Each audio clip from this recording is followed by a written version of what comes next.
ప్రభుత్వ మెడికల్ కళాశాలను ప్రైవేట్ వారికి కట్టబెట్టే ప్రయత్నానికి వ్యతిరేకంగా జగన్ గారు పిలిపించినంతనే 1 కోటి మంది సంతకాలు చేసి నిశ్శబ్దంగా తమ ప్రతిఘటనను తెలియజేశారు.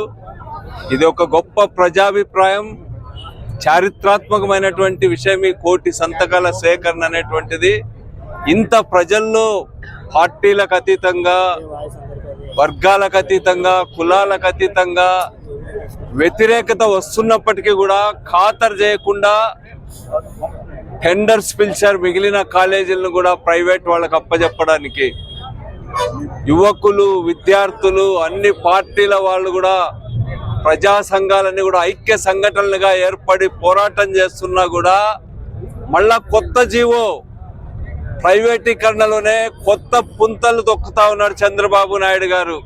నిన్నలే మొన్న మళ్ళా జీవో ఇచ్చాడు.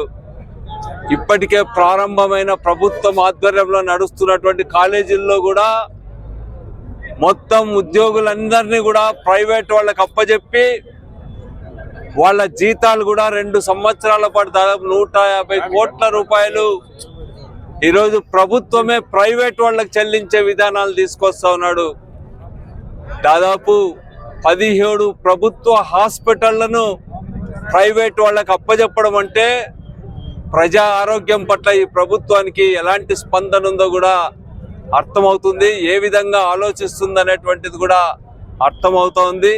ఈరోజు గవర్నమెంట్దే స్థలము, గవర్నమెంట్దే బిల్డింగ్, గవర్నమెంట్ వాళ్ళే ఉద్యోగులు, గవర్నమెంటే జీతాలు ఇస్తుంది, లాభాలు మాత్రం ప్రైవేట్ వాళ్ళకి, కడుపులు కొట్టేది మాత్రం సాధారణ ప్రజలు, సామాన్య ప్రజలు.